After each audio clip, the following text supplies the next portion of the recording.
Olá pessoal, tudo bem com vocês? Bom, papo de hoje, vou falar um pouco sobre inflação, sobre trade macro, né? Como alocar o seu recurso, escolher ações, especificamente ações, tá? Não commodities nesse vídeo, ou juros, ou IPCA que seja, para tentar vencer a inflação, para tentar vencer aqui esse momento turbulento.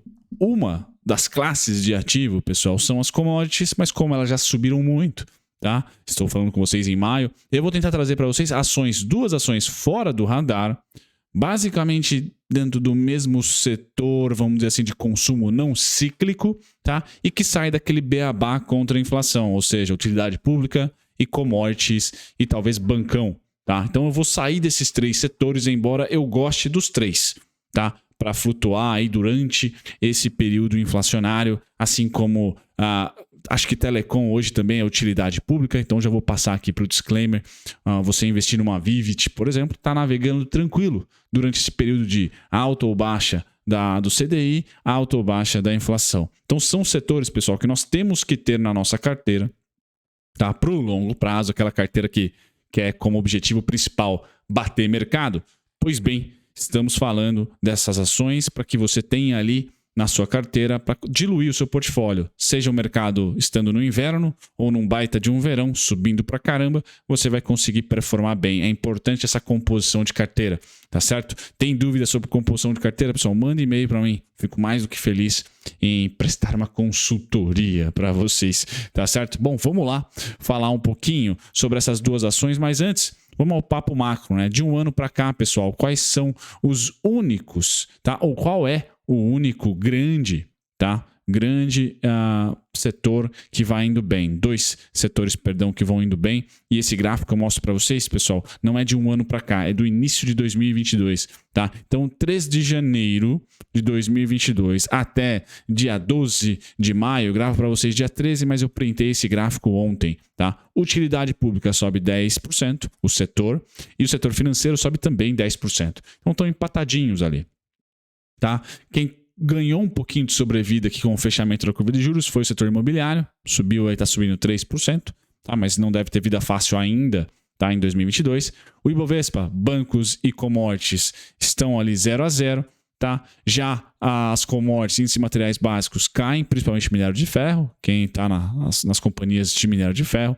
Índice de consumo cai 11 e o industrial, que eu comentei com vocês que iria ser o setor mais shorteado, cornetaram bastante o meu vídeo da Vale, não, da VEG, que eu falei que era venda, né? Pois bem, pessoal, basicamente os fundamentos não fazem preço hoje, né? O que está fazendo preço é as condições macroeconômicas e o dinheiro vai seguindo ali onde o macro bate menos, tá?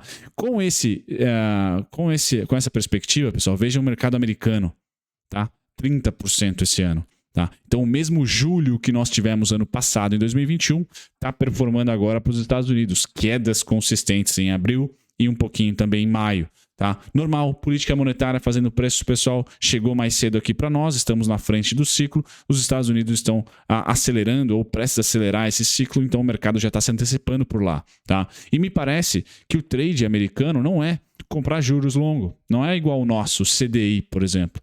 O CDI americano, o que nós tivemos de fé no pós-fixado em 2020, 2021, o americano não está tendo agora em aportar o seu bonde de 10 anos, por exemplo, porque ele não está achando ou não está acreditando que o FED vai conseguir subir muito a taxa de juros com medo de uma recessão, de provocar uma recessão muito profunda, tá? Então o americano está vendendo bolsa, simplesmente isso. Ele não está necessariamente comprando juros, tanto que a curva de juros americana está até se estabilizando. Tá? Então, acho que essa é a dinâmica de 2022, pessoal. Eu queria trazer isso para vocês, que segundo semestre, utilidade pública pode perder tração se a inflação arrefecer, senão ela vai continuar indo muito bem. O índice financeiro vai continuar indo muito bem mesmo com a CSLL. Ele pode lateralizar um pouquinho? Pode, como foi em 2021, mas vai pagar bons dividendos e tem performado muito bem nos seus resultados, tá? E aí depois a gente vai olhar para o ICOM e para o IMOB para longo prazo, quem pode alocar e esperar retorno ali em 2024 para frente, tá? Já o Index e o IMAT estão bem mais sensíveis aí, tá? São os dois setores aí que a gente tende a esperar quedas não consistentes, mas pelo menos subida mais lenta, porque o setor industrial demora um pouquinho mais para voltar a subir, e o imobiliário também é um ciclo que se estende por anos, então podemos ter um pouquinho mais de paciência para esses dois setores. O mais rápido seria o ICOM, e é justamente o ICOM que eu vou utilizar essas duas ações, tá? O consumo, aí que eu vou utilizar, o varejo que eu vou utilizar, tá bom? Mais um dado estatístico, pessoal, que eu passo no Morning Call do Traders Club todos os dias. Market Breadth, ou termômetro de mercado. Pessoal, quando esse indicador estatístico, que é utilizado em todos os índices, inclusive esse aqui é no Ibovespa, tá? Quando o indicador mostra que das ações do Ibovespa apenas 17% ou 18%, falo com vocês dia 13 de maio, apenas 18% está negociando acima da média de 20 no gráfico diário, apenas 17% acima da média de 50 e apenas 23% acima da média de 200, pessoal. Quando esse indicador tem as três médias abaixo de 20, ou seja, está faltando um pouquinho só das ações negociarem abaixo da média de 200 para a gente ter aqui 20% apenas negociando acima. Bom, o mercado acha a sua mínima. IFR próximo dos 30, tá? Nesse gráfico feioso, eu sempre mostro para vocês que quando nós temos esse indicador colocando para a gente que todas as médias estão abaixo dos 20%, ou seja, apenas 20% dos papéis do Ibovespa negociam acima das médias, o Ibovespa tende a achar fundo, tá? Tende a achar fundo. Aqui é o gráfico do Ibovespa. Tá? Eu já mostrei esse gráfico diversas vezes. O período mais difícil para nós, pessoal, foi aqui de julho, tá? Mas principalmente setembro, tá? A novembro, porque tivemos a PEC dos precatórios. Aí o mercado não necessariamente fez um fundo duplo ou triplo, ele continuou caindo, tá? Mas ainda assim caiu bem pouco, não conseguiu ter fôlego para cair. Então, estatisticamente, tá? Aqui é a mesma coisa. Ó. Falo com vocês, pessoal, em maio, dia 13, eu tenho a expectativa da segunda quinzena de maio positiva e estatisticamente tá correlacionado também, tá? Dei esse papo de curtíssimo prazo porque as duas ações são eu espero que performem bem de 2022 e 2023, tá? A primeira delas é o Açaí, pessoal. Então, qual que é o meu cenário internacional? Curva de juros americana longa sem fé, como eu falei, os investidores não estão comprando muito juros americanos simplesmente porque não acredito que o Fed, pelo menos por hora em maio, vai conseguir subir muito a taxa de juros. Então, o que aconteceu nos Estados Unidos não necessariamente, o que aconteceu no Brasil, que o pessoal foi muito para renda fixa, não necessariamente aconteça com os Estados Unidos, ou seja, vai ter dinheiro circulando, tá? O norte-americano vai ter grana ali circulando e pode voltar para o Brasil para reinvestir em commodities ou reinvestir em empresas que agora, sabendo que o nosso ciclo de taxa de juros não vai conseguir aumentar mais, subir mais, pode ser que a gente tenha aí as small caps performando bem, tá? Pelo um simples movimento de mercado que sobrou dinheiro ali, tá? Não estão alocando tanto em renda fixa por lá. Short em ações no S&P, que está com PL hoje de 15 vezes, então o S&P começa a ficar barato, tá? E a gente está andando em bloco, o S&P sobe, a gente sobe também, cai, a gente cai também. Pressão de juros na Europa, então me parece que é um trade legal sim, a investir em juros pós-fixados na Europa, porque eles estão bem pressionados lá, acabou o conflito geopolítico, muito provavelmente as taxas de juros europeias devem subir, tá? É importante isso para tentar conter a força do dólar, o aumento do dólar. Então o Brasil vai disputar, eu acho que com a Europa nesse segundo semestre, Europa renda fixa e Brasil empresas ligadas à atividade doméstica, tá? Podem ser interessantes entre esse segunda quinzena de maio e junho, tá? Petróleo continua forte, problema de oferta, e o minério, problema de demanda. Então se a China não crescer, o minério vai continuar caindo, saindo fluxo das ações de commodities, por exemplo, pessoal, principalmente no setor de minério de ferro, bancão se beneficia, utilidade pública depende da inflação e consumo não cíclico, pessoal, e básico, tá? Então, o Açaí vende produtos básicos, alimentos básicos e é um preço até mais atrativo. Então, eu tenho o cenário do Açaí e também da Camil. São as duas companhias fora do radar, além do Beabá, né, que é Energias do Brasil, que é setor elétrico, e bancão. Tá?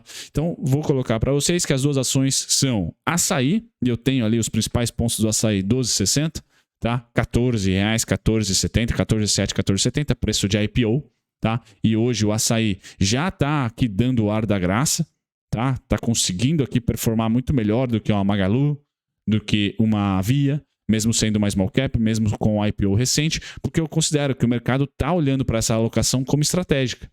Tá? Olhando já para um poder de compra corroído da população brasileira, um mercado mais popular. Bom, o consumo do açaí não é cíclico, pessoal. Todo mundo vai no mercado todo santo dia, tá? E me parece que o atacarejo é o novo stock picking aí, setor picking de 2022, segundo semestre para frente, tá? Então, o açaí, estou muito de olho, tá? E depois a Camil.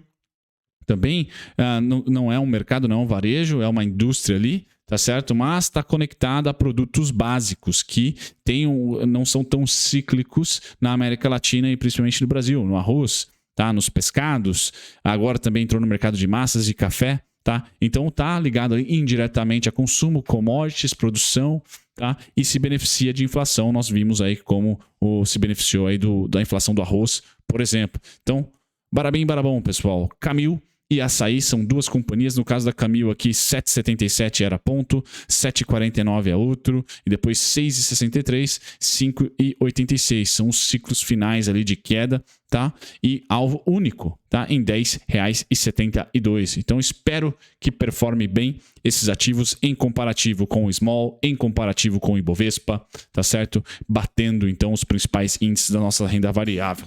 Ano de 2022 super complexo, pessoal, mas eu tento trazer para você nesse vídeo aqui um pouquinho de um pensamento macro super superficial, né?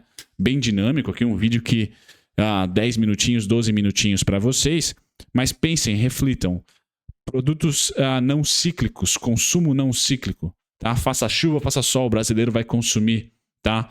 Saindo um pouquinho de bancão, utilidade pública, poxa, eu acho que o açaí e a Camil um pouquinho mais tortinha, mas o açaí principalmente pode ser uma saída bem interessante para você alocar recursos se não quiser sair da bolsa, né? Se você não quiser ir para o CDI, tá certo? Um grande abraço, até o próximo vídeo. Tchau, tchau.